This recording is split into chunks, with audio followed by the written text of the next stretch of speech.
Cette vidéo vous est présentée par la boutique lilojeu.ca, un service personnalisé par une équipe de passionnés d'ici.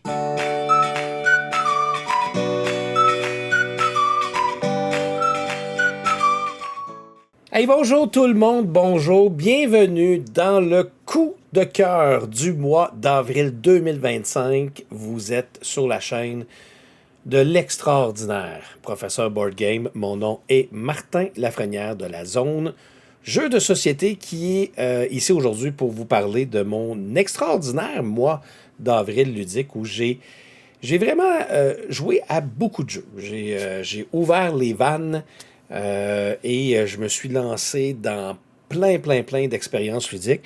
Et c'est pour ça qu'aujourd'hui, je me permets, pour probablement être un seigneur des coups de cœur, je pense que je suis un de ceux qui fait ce segment depuis le plus longtemps sur cette chaîne-là du professeur Board Game. Et je me permets d'en faire deux. OK? David ne le sait pas, mais je vais en donner deux. J'ai envie de donner un coup de cœur d'un Cult of the New, donc d'un nouveau jeu que j'ai découvert en avril. Et je veux vous donner aussi mon coup de cœur d'un ancien jeu que j'ai sorti également dans le mois d'avril. Fait que je vais commencer par le tout nouveau jeu. Alors, je vais donner mon coup de cœur définitivement un jeu que je pensais bien que j'allais l'aimer. C'est le jeu Galactic Cruise, qui est un gros jeu à la Vital Lacerda. Mais ce n'est pas un Vital Lacerda. Par contre, c'est un jeu qui a été illustré par Ian O'Toole. Mais quel beau jeu de société, Galactic Cruise. Ça répond totalement à ce que j'aime présentement des jeux euro. Oui, c'est un jeu qui est complexe. Oui, je pense pas que je sortirais ce jeu-là pour jouer avec ma mère. Mais en même temps, une fois que tu lis bien comme il faut les instructions, le thème fait en sorte que ça devient relativement simple de comprendre ce qu'on doit faire, les mécaniques, le fonctionnement, le déroulement du jeu. Donc, dans ce jeu-là, on incarne un responsable d'une compagnie de croisière galactique qui est mandaté, dans le fond, de remplacer l'actuel PDG. Mais pour ce faire, il faut devenir le meilleur employé. Pour ça, il faut donc construire des bateaux, c'est pas des bateaux de croisière, mais c'est des vaisseaux de croisière. Faut bien le garnir de plein d'activités. Il faut faire de la publicité. Il faut développer un petit peu de technologie. Il faut développer de l'argent. Il faut essayer d'avoir un genre de vibe médiatique autour de notre compagnie. Et tout ça nous amène des points de victoire, nous amène de l'argent, nous amène plein de choses. C'est un jeu où on a toujours quelque chose à faire. On a toujours quelque chose à penser. Et le solo, parce que j'y ai joué essentiellement en solo, je pense qu'on joue contre Rachel, si ma mémoire est bonne. Ça fonctionne très bien. C'est un bon jeu de société. Sans faire, si vous êtes du style à vouloir un jour peut-être essayer un Vital Lacerda, mais que vous êtes un peu intimidé par tout ça, Galactic Cruise, je pense que c'est un bon point d'entrée pour les jeux complexes. Pour ce qui est de mon coup de cœur d'un vieux jeu d'un ancien jeu, je vais le donner à 7e Citadelle, où j'ai eu la chance de continuer, d'avancer ma menace, qui s'appelle Le Dernier Trône. J'ai joué, je pense, encore là, une bonne dizaine d'heures. J'ai pas fini encore ma menace, mais à chaque fois que je sors le 7e continent, 7e Citadelle cette fois-ci, je me rends compte à quel point j'apprécie beaucoup ces jeux de découverte et d'exploration-là. Je suis un amateur des jeux de type... j'ai toujours été un amateur des livres dont vous êtes le héros, et je trouve que ce jeu-là nous fait vivre un peu cette expérience-là. Mais dans 7e Citadelle, il y a le côté narratif, même si étrangement, le monde dans lequel se passe la 7e Citadelle ne m'intéresse pas. Mais il reste quand même que l'histoire individuelle de la menace, le dernier trône, je la trouve très fun à suivre. Je trouve ça cool, ce qu'on a à faire. C'est quand même très thématique. Ça fonctionne bien. Les découvertes, c'est pas tout du positif pour 7e Citadelle, mais à chaque fois que je joue à ce jeu-là, j'ai juste du plaisir. Je veux juste continuer. Je veux me rendre au bout. Puis c'est juste parce que j'ai une chaîne YouTube puis qu'il faut que je fasse d'autres contenus qu'à un moment donné, je range mon jeu. Mais vraiment, je vous le dis, le jeu 7e Citadelle, c'est mon coup de cœur. Des jeux un peu plus anciens. Alors voilà, désolé pour, je pense que j'ai pris un petit peu plus de temps que je suis posé, mais je vous ai donné mes deux coups de cœur. Alors, toi, le prochain, quel est ton coup de cœur du mois d'avril 2025? Salut Internet, Pierre-Louis Renaud pour Es-tu Game et aujourd'hui, mon coup de cœur pour le mois. Ça a été difficile à établir parce qu'on a joué à beaucoup de bons jeux, mais je pense que le jeu le plus brillant, le plus malin, celui auquel j'ai le plus joué aussi, c'est Color Words, qui est un excellent jeu de mots, un puzzle pour les amateurs du Scrabble. Il est vraiment, vraiment accessible. L'idée, c'est que vous avez votre grille personnelle qui contient une série de cases, avec des cases de différentes couleurs, et chaque manche, on va révéler 3 lettres au hasard qu'on va mettre sur des cartons de couleurs. Et on va avoir aussi un défi. Et on va devoir écrire le mot qui va optimiser ces contraintes de pointage-là. Donc, par exemple, si vous avez je sais pas moi, si vous avez sur le bleu un O, sur le rouge un L et sur le jaune un R, ben vous devez essayer de trouver un mot qui va poser ces lettres-là sur vos petites cases personnelles de cette couleur. Parce que d'utiliser les lettres au centre de la table, ça vous donne 1 point, mais si cette lettre-là se trouve sur la case de la bonne couleur, c'est 1 point supplémentaire. Le défi aussi va être des trucs du genre un mot d'une certaine catégorie, votre mot va peut-être devoir passer à travers un certain nombre de cases d'une couleur donnée.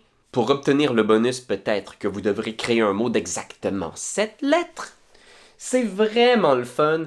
Et ce qui est le fun, c'est que c'est le genre de jeu qui récompense pas uniquement les joueurs qui vont trouver le mot le plus long, le plus complexe, le plus alambiqué.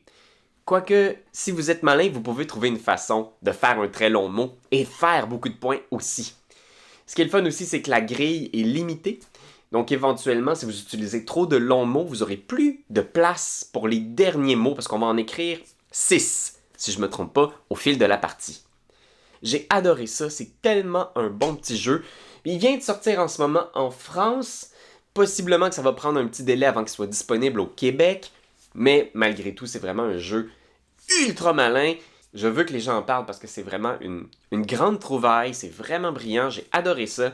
Fait Color Words, c'est un jeu de Joanne Dufour, Alexis Allard, illustré par Jérôme Soleil. Allez voir ça. Notre coup de cœur du dernier mois va à Mystic Vale, qui est un jeu pour 2 à 4 joueurs, les parties d'environ 45 minutes pour 14 ans et plus. C'est vraiment un très gros coup de cœur pour toute l'équipe. On a adoré ça parce que c'est assez fluide, c'est rapide à prendre, mais ça offre vraiment une belle stratégie puis qu'on essaie de développer de partie en partie. C'est un genre de deck building d'une certaine façon parce qu'on va acheter des cartes dans un marché pour améliorer notre deck, sauf qu'on se trouve à jamais ajouter de cartes parce que tout notre deck de départ a des sleeves dedans et des espaces libres. Dans le fond, les cartes sont divisées en 3 zones. Il y a toujours juste une zone de prise, en fait, et il y a certaines cartes qui n'ont absolument rien dessus. Et les cartes qu'on va acheter, ça va être des cartes transparentes qu'on va glisser dans la sleeve pour venir améliorer nos cartes, en fait.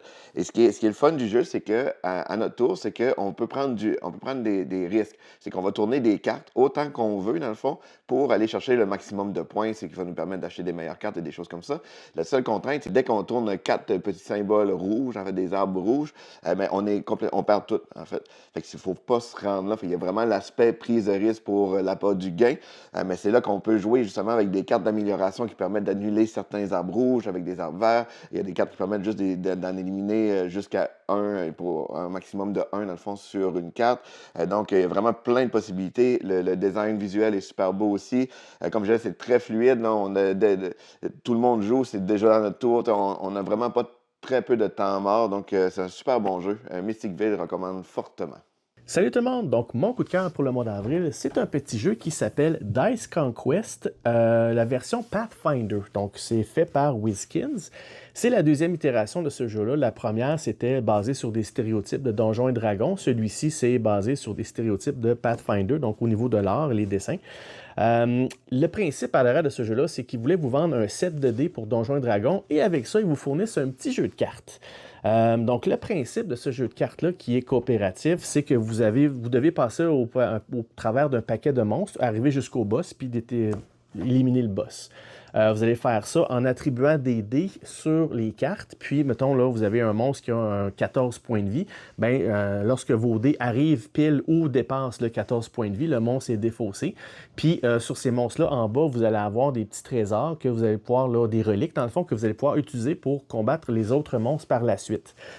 Chaque monstre, il peut avoir des petits effets là, différents. Donc, il y en a qui c'est seulement que les dés pairs, les dés impairs, le chiffre exact. Des fois, vous allez perdre des points de vie en mettant des dés. Vos personnages à l'intérieur vous en fournissent 6. Ils ont aussi des petites habilités. Vous avez des habilités aussi avec les dés. Si vous avez un chiffre en bas, ben, si vous prenez un dé de ce chiffre-là, vous avez des habilités différentes. Donc, super simple. J'ai fait la partie de ça en solo, puis aussi j'ai fait ça avec mon groupe là, en coopératif, puis ça se joue très bien. Juste un petit bémol, par contre, attention à l'Alpha Gamer qui va dicter aux autres quoi faire, très facile dans ce jeu-là, parce qu'il faut qu'on se parle, savoir qui va mettre les dés à quelle personne, puis quel pouvoir qu'on a, ou quelle habilité qu'on a qui va aider le groupe le mieux possible. Dans le fond, c'est d'être le plus efficace possible. Donc, mais somme toute, là, un bon petit jeu coopératif, très léger, très rapide, assez le fun. Pourquoi j'ai préféré Pathfinder à l'itération de base, c'est que celui-ci, il va vous offrir 3 boss versus l'itération de base seulement qu'un.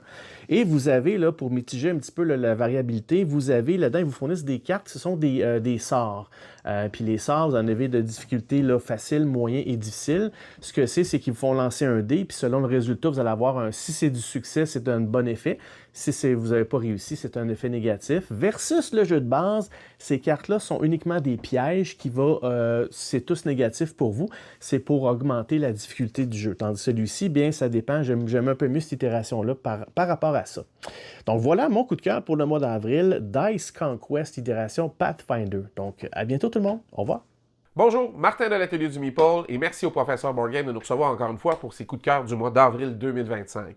Cette fois-ci, je vous parle de Scoville. Scoville, c'est un jeu où vous allez cultiver les piments. Je ne sais pas pourquoi, je n'aille pas ça cultiver des plantes moi-même, mais vraiment, je ne ferai pas la job de cultivateur, mais quand ça arrive dans un jeu, je trouve toujours ça intéressant d'avoir des thématiques comme ça.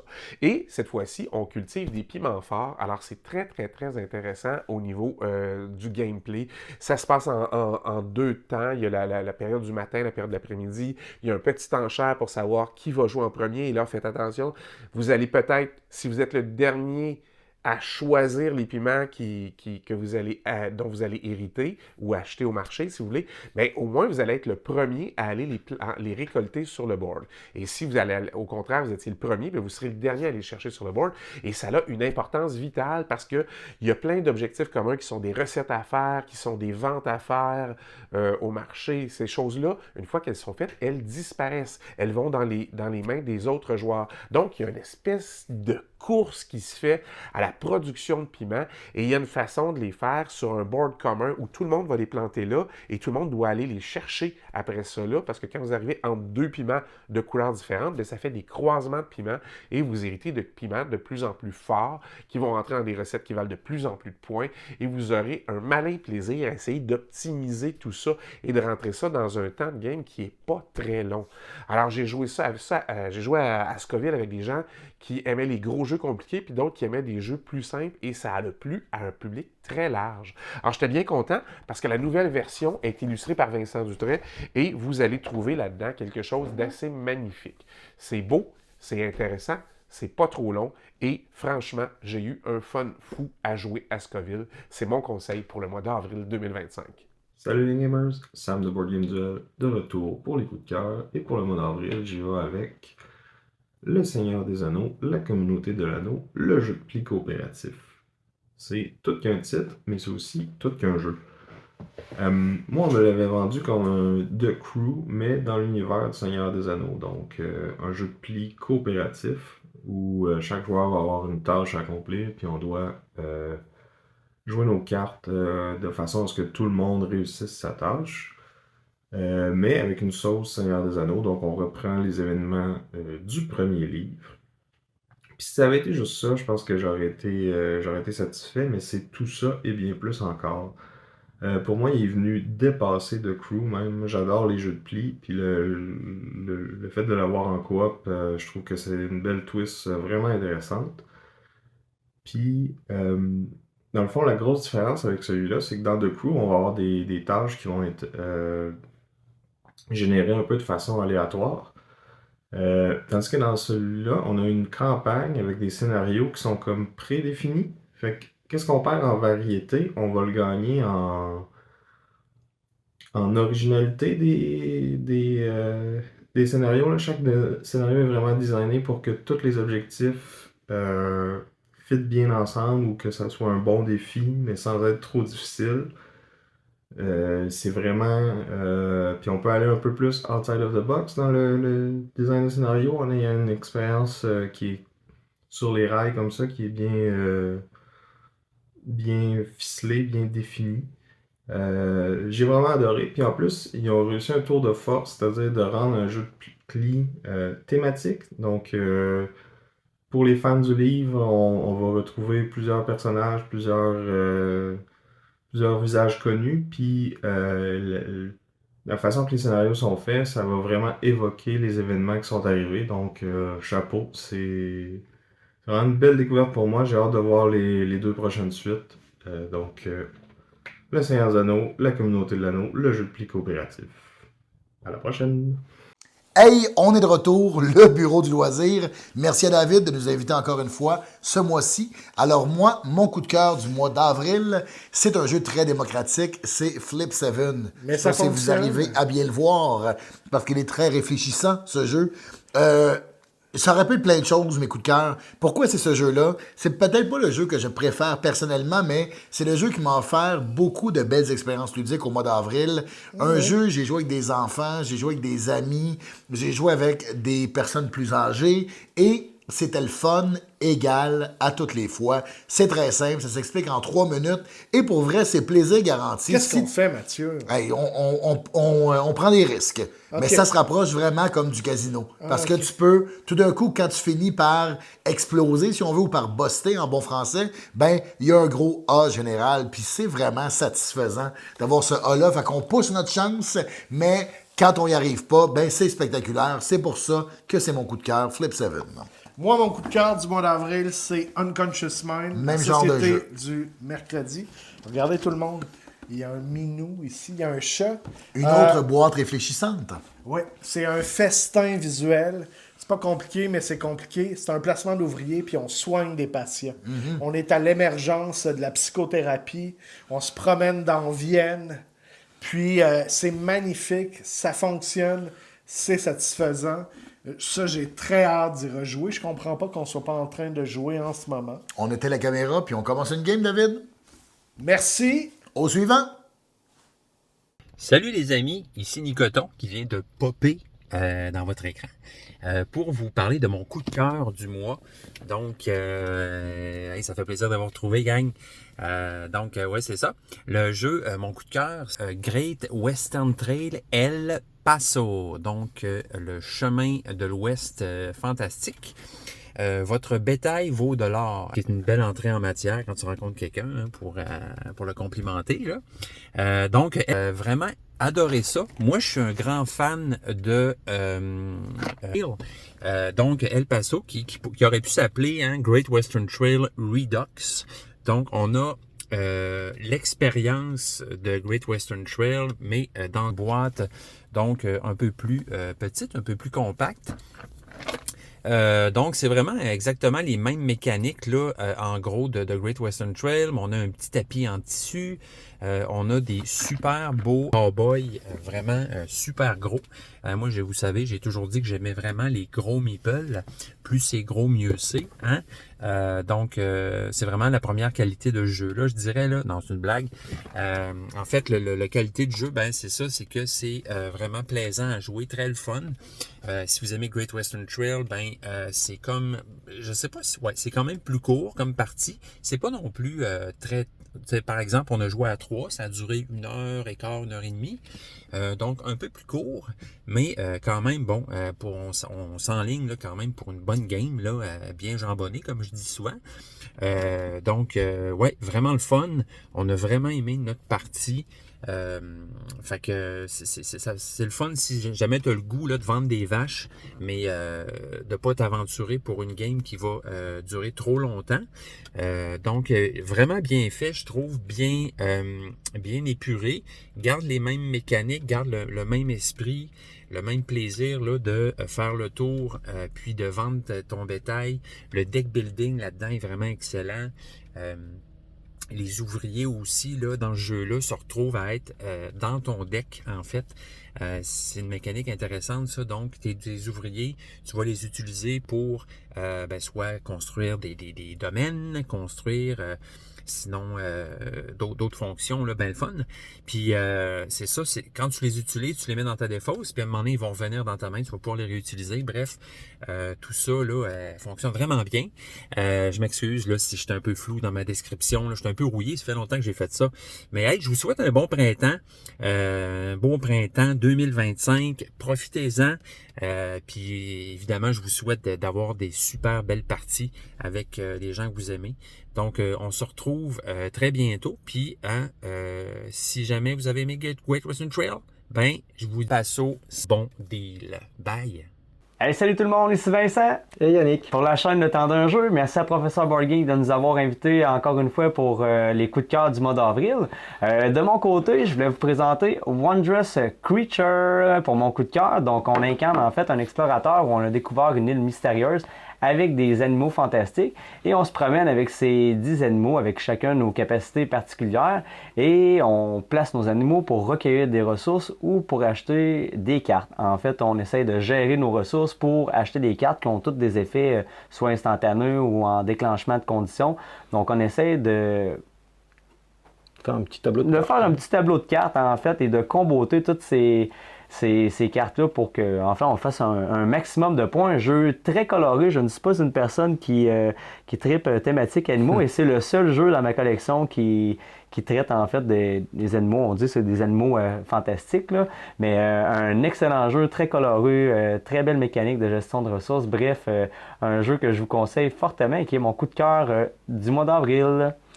Pour ma part, au mois d'avril, j'ai découvert un jeu que j'avais déjà vu sur une table et que j'avais trouvé magnifique. Il s'agit de Skyrise. Donc Skyrise, c'est un jeu d'enchères en fait, où on a un village qui est posé sur les nuages et puis on va devoir construire la ville dans les nuages. Sur nos bâtiments qu'on va devoir poser, on a des numéros qui correspondent aux enchères qu'on va mettre sur la map. Donc on pose notre bâtiment, notre adversaire, s'il veut cet emplacement-là, ben, il va mettre un bâtiment avec une enchère supérieure. Et à la fin du compte, celui qui aura l'enchère maximale ben, va poser son bâtiment. Il y a un système de points. Chaque case, en fait, puisque le tableau est divisé en cases, a une couleur. On a des cartes objectifs. Avec ces cartes objectifs, ça nous dit par exemple d'avoir tel nombre de bâtiments sur telle couleur. Et puis ça va nous permettre de faire un maximum de points. On va récolter aussi des petits jetons qui vont nous permettre de mettre des points aussi, d'avancer sur notre board. Donc un jeu magnifique, vraiment si vous aimez les jeux d'enchères, c'est un jeu que vous devez avoir dans votre ludothèque. Une fois que c'est posé sur la table, on a quasiment envie de le laisser là et puis de l'admirer. Donc voilà, c'était mon coup de cœur pour le mois d'avril. On vous dit à la prochaine! Salut! Bonjour, c'est Elsa de Ludipsy et je vous présente mon coup de cœur du mois. C'est un jeu d'enquête à information limitée et partagée. C'est le jeu Perspective. Donc, dans les perspectives, il y en a deux. La boîte orange, c'est la première boîte que je vous invite à essayer pour tester. Qu'est-ce qui est le fun avec le jeu Perspective, c'est qu'on doit enquêter, faire des observations, communiquer d'informations limitées pour résoudre des enquêtes. Donc, ce qui est vraiment intéressant, c'est qu'il y a différentes affaires ou différents, disons, niveaux. Et dans chaque niveau, ben, il y a différentes étapes d'enquête. Vous allez avoir des cartes avec des images et des informations que vous seul, vous pouvez voir. Donc, à 2 joueurs, ben, on divise les cartes en 2. Ça donne beaucoup d'informations, mais il faut bien la communiquer. Tandis qu'à plusieurs joueurs, on a moins d'informations, moins de cartes. Par contre, ça a plusieurs cerveaux pour réfléchir et résoudre des énigmes. Donc, le jeu Perspective, c'est vraiment mon coup de cœur du mois dans les jeux coop à énigmes, d'observation. Très intéressant. Je vous invite à le découvrir. Salut les gamers, Pierre-Marc du Professeur Board Game pour vous présenter mon coup de cœur du mois d'avril. Il s'agit donc de Civolution de Stefenfeld, un jeu de 1 à 4 joueurs assez gigantesque où on va représenter un genre de demi-dieu qui vont utiliser leur console d'ordinateur pour créer une civilisation. C'est un jeu donc de salade de points typique comme on l'entend de Stefenfeld, mais beaucoup plus complexe que la plupart de ses autres jeux. C'est un jeu que j'ai vraiment beaucoup aimé explorer de sa nature sandbox, où on peut un peu faire ce qu'on veut. Il y a 46 actions, ouais, pas vraiment 46, mais en fait, il y a 16 actions différentes, 15 d'entre elles peuvent être améliorées jusqu'à 2 fois. Puis on utilise un petit peu la mécanique des dés de Château de Bourgogne pour pouvoir sélectionner ces actions-là. Et puis, il y a un plateau central avec beaucoup d'éléments qui va changer de partie en partie, où on va se faire une petite compétition. On va jouer pendant 4 heures. Tout est super bien écrit, iconographié dans le jeu. Donc, on s'y repère vraiment facilement, malgré que l'explication du jeu en tant que tel est assez lourde et longue. En tant que tel, on n'a pas trop de misère à s'y retrouver une fois qu'on a commencé à jouer. Puis, j'ai pas eu besoin de me référer à l'excellent livret de règles. Donc, ça en a vraiment fait une super belle expérience. Je suis même ressorti mes parties solo pour ce jeu-là. Même si c'est quelque chose que je fais plus beaucoup, j'ai plus vraiment le temps, mais là, j'avais tellement envie d'y rejouer que j'ai été obligé de créer mes propres opportunités pour ce faire. Donc, c'est un jeu que j'ai vraiment envie de jouer à tout moment. Regarde, je peux même vous montrer des composantes un petit peu à l'arrière. On a ça, c'est la console qu'on utilise. C'est une espèce de gros plateau sur lequel on va pouvoir mettre nos ressources, jouer nos actions avec nos dés. On va avoir aussi du tableau building en haut ici, puis on va vouloir finir ces rangées-là. Chaque carte qu'on va mettre dans des rangées ou éventuellement on va les mettre dans des plus hautes des colonnes, ils vont valoir plus de points. On va réussir des objectifs aussi qui vont nous valoir beaucoup de points. On va avoir des tracks qu'on va vouloir monter dessus. C'est vraiment un gros jeu, vraiment le fun à explorer. Ceux qui aiment les gros jeux euro. Il n'y a pas une tonne d'interactions, mais il y en a quand même un petit peu quand même sur une course, sur certains objectifs à chaque ère et tout ça. Mais ça vaut vraiment la peine d'être exploré, à mon avis, Civolution de Stefenfeld. Je passe la parole au suivant. Bonjour, mes chenilles vertes, c'est Vince. Merci Dave de m'accueillir dans ce coup de cœur. Et ça fait longtemps qu'on ne s'est pas vu, hein? Et aujourd'hui, je vous présente pas une vieille guenille des années 90, non. Je vous présente un jeu de 2024. Quoi? Vincent, c'est quoi qui te prend? Qu'est-ce qui t'a piqué pour aller vers un nouveau jeu? Ouais! Ben, c'est simple. Ce qui m'a piqué, c'est Rise and Fall. Rise and Fall, c'est un jeu de civilisation. On va construire notre civilisation, on va étendre notre contrôle de territoire, et à un moment donné, ben, on va se chicaner, hein?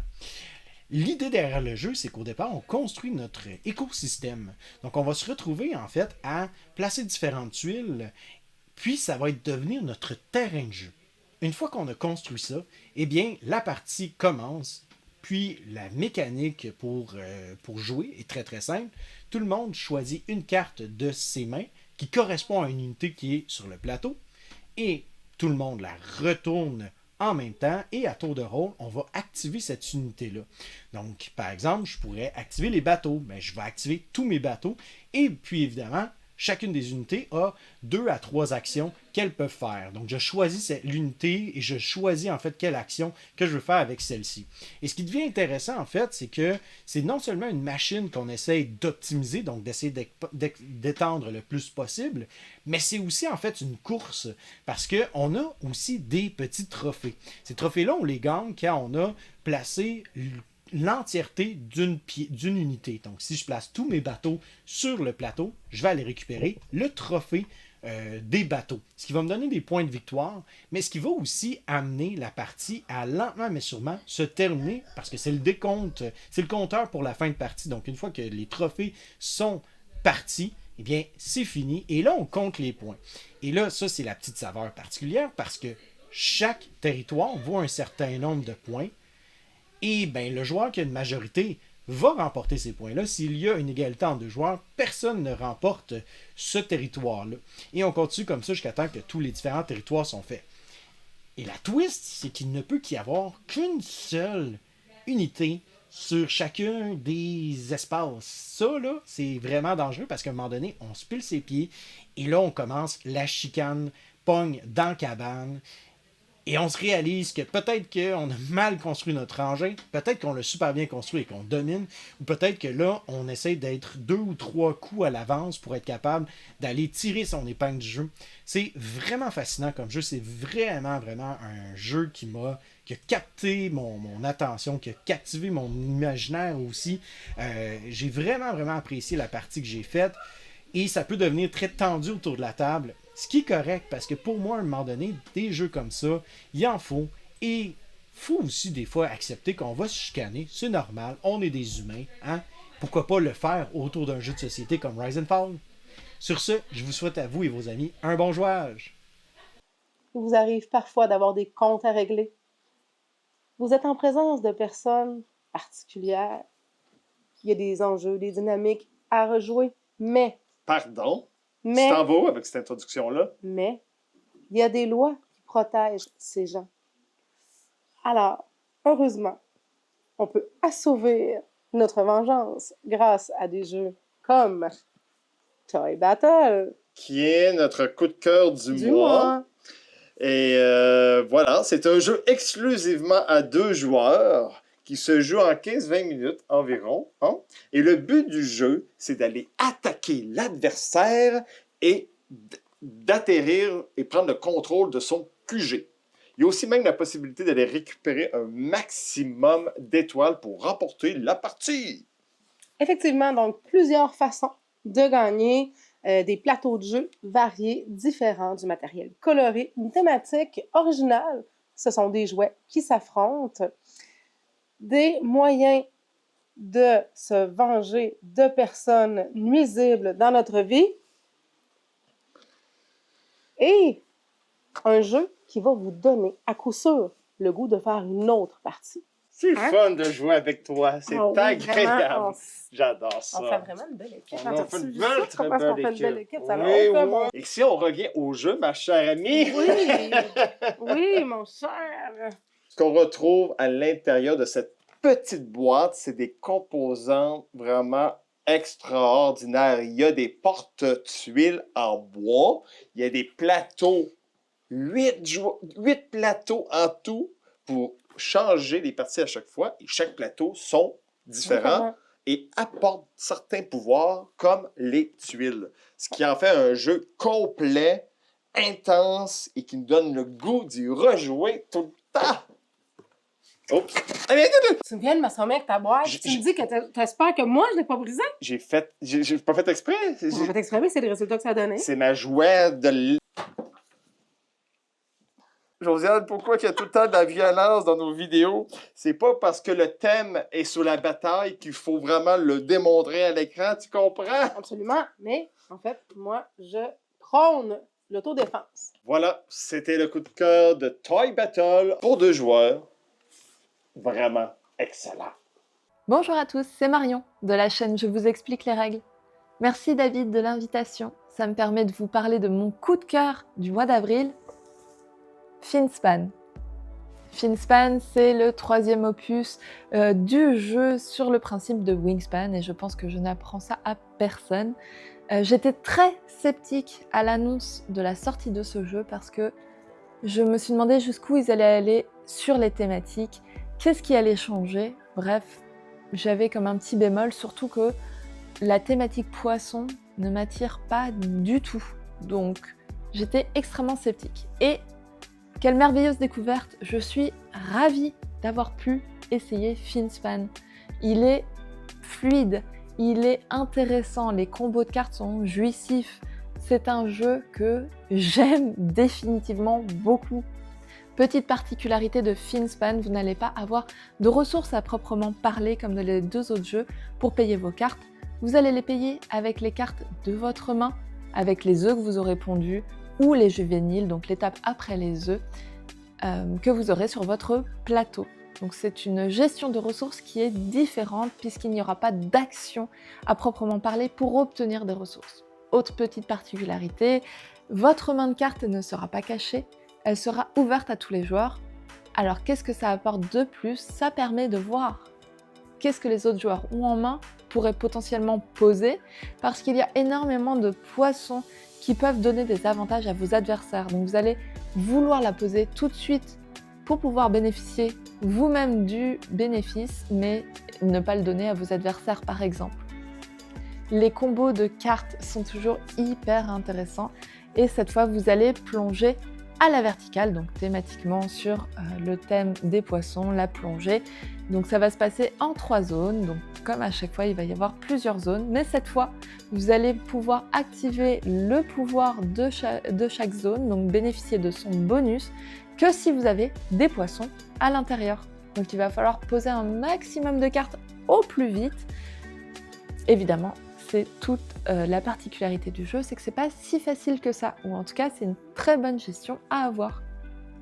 Les 3 sites de plongée vont vous permettre principalement de piocher des cartes, de pondre ou d'éclore des œufs. Une fois que vous avez éclos vos œufs et que ça a donné des juvéniles, chaque juvénile en fin de partie vous rapporte 1 point. Mais si vous arrivez à en rassembler 3 sur une même case, ça forme un banc de poissons et ce banc va valoir 6 points. Donc il va y avoir aussi tout un espèce de puzzle de gestion de connexion, de gestion de terrain pour former un maximum de bancs. Il va y avoir quelques petites particularités pour les déplacer que je vous laisserai découvrir avec le jeu. Je vous encourage vraiment à l'essayer, même si la thématique poisson ne vous appelle pas, parce que vraiment, pour que j'en parle, c'est que c'était vraiment une très belle surprise pour moi. Bonjour fidèles des coups de cœur du professeur Board Game. Et oui, surprise, Migmeister de retour pour un 2e mois consécutif, cette fois-ci pour avril 2025. Avril, un très bon mois pour moi, c'est le mois de mon anniversaire, en plus des jabs. Et pour ce mois-ci, qui est généralement mon plus gros mois de l'année, j'ai quand même joué un peu plus de 70 parties. Et mon coup de cœur du mois, ce n'est pas un jeu, mais une trilogie de jeux. J'ai nommé la trilogie du Tigre du Sud. Pendant les jams, nous avons pris le défi de les jouer tous les 3 consécutivement et ce fut mon moment coup de cœur du mois d'avril.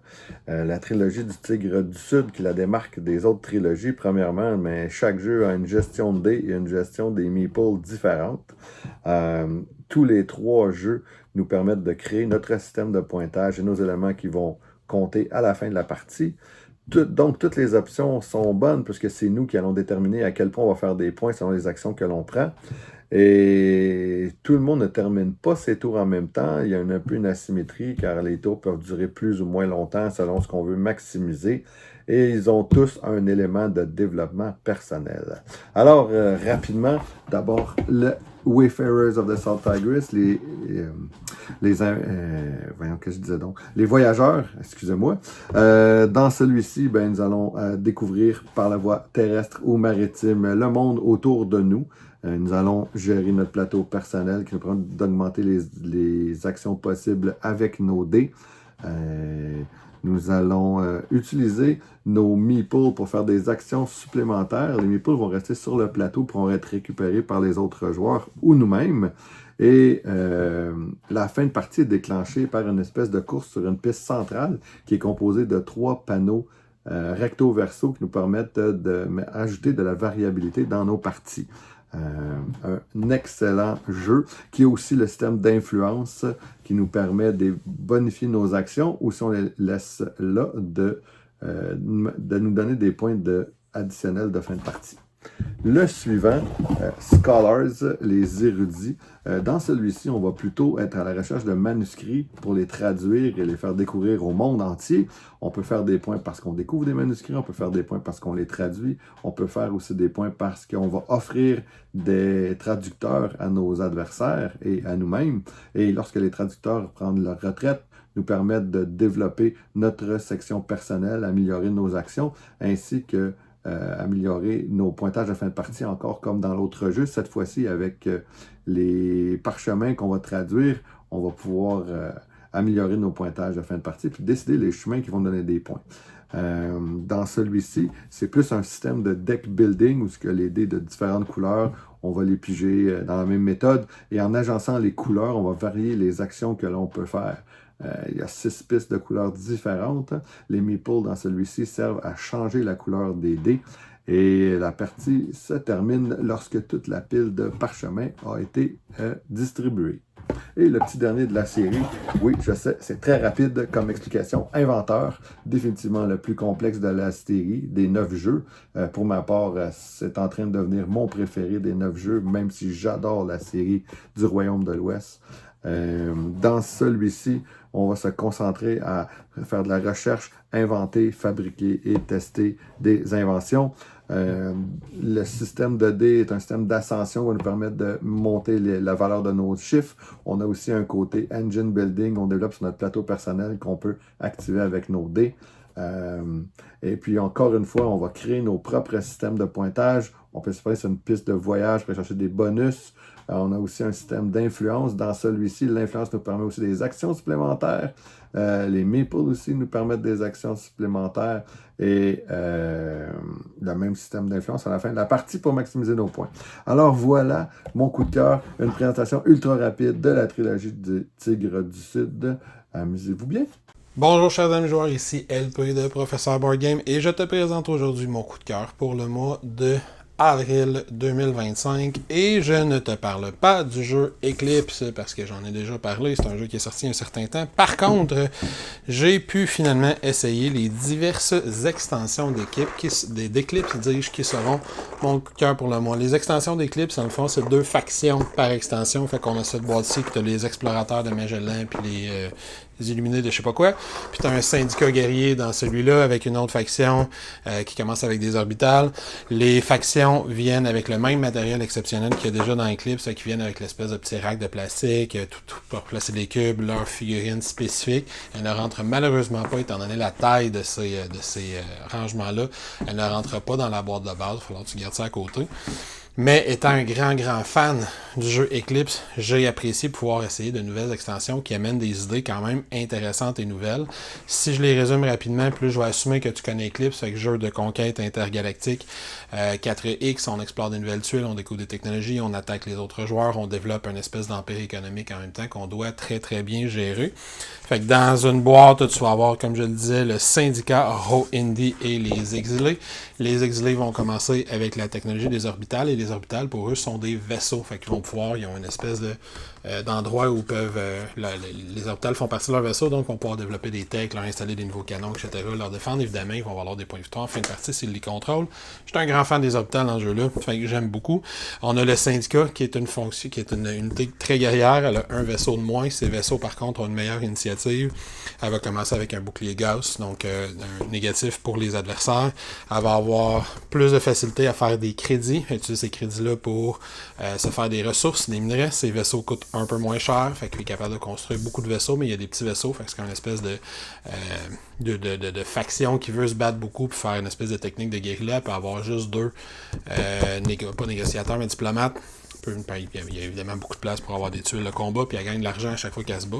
Fait que ça, c'est une faction intéressante. Aussi, tu as les éclairés de l'IRA, celle que j'ai essayé moi-même la dernière fois, où il y a des espèces de temples qu'elle peut construire, ou des colonnes de je sais pas quoi qu'elle peut construire, puis ça va lui donner accès à différents bonus, en plus de valoir des points de victoire à la fin de la partie. Et on a les gardiens de Magellan, qui vont avoir une occasion unique de découvrir des tuiles découvertes, qui peuvent utiliser leur vaisseau colon comme ressource. Et il me semble qu'ils ont d'autres choses. En tout cas, sont tous très intéressantes. Qu'est-ce qu'ils ont d'autres? Les tuiles découvertes, colons comme ressource, c'est pas mal ça. Fait que c'est toutes des factions que j'ai trouvées intéressantes. J'en ai déjà vu 3 en action. J'en ai joué 2 moi-même. J'ai joué au barbecue du professeur et j'ai rejoué depuis. C'est un jeu que j'aime passionnément, et ces nouvelles factions-là sont extrêmement intéressantes. Leur seul défaut, c'est leur coût quand même assez prohibitif, mais ça vient avec du matériel exceptionnel. On parle d'environ 80-90$ la boîte. Il y a 2 factions par boîte. Puis il n'y a pas d'autres cartes, là. Il y a vraiment juste des factions. Mais si tu es un amateur d'Eclipse, pour moi, c'est un incontournable. Ça amène vraiment des nouvelles possibilités. On monte le nombre de factions possibles à 10. Je sais qu'il y a au moins 2 de ces factions-là qui étaient dans les extensions de la première édition également. Là, il y en a 2 que je suis plus certain s'ils étaient là ou non. Là, je me rappelle que le syndicat était dedans, puis les exilés, il me semble, c'était là. Les 2 autres, je suis pas certain. Mais c'est des nouvelles idées, des nouvelles mécaniques. Fait que j'ai trouvé ça extrêmement intéressant. Donc, coup de cœur pour mon avril 2025, les extensions d'Eclipse. Et voilà qui met fin à notre vidéo coup de cœur pour le mois d'avril 2025 dans notre chaîne Professeur Board Game. Comme d'habitude, on va commencer par remercier tous nos contributeurs qui ont fait comme d'habitude des excellentes suggestions. On espère que vous avez pu découvrir des nouveaux titres, des nouvelles idées intéressantes, en espérant quand même, malgré tout, que vous n'avez pas trop dépensé sur les différents sites d'achat en ligne. Parlant de sites d'achat en ligne, on va remercier également nos différents commanditaires sans qui tout ça, ce ne serait pas possible. Qu'on va remercier les logeurs ILO, tous les autres qui nous aident. Évidemment, on va remercier nos Patreon qui contribuent à notre page, qui nous permet évidemment de continuer à fournir du matériel.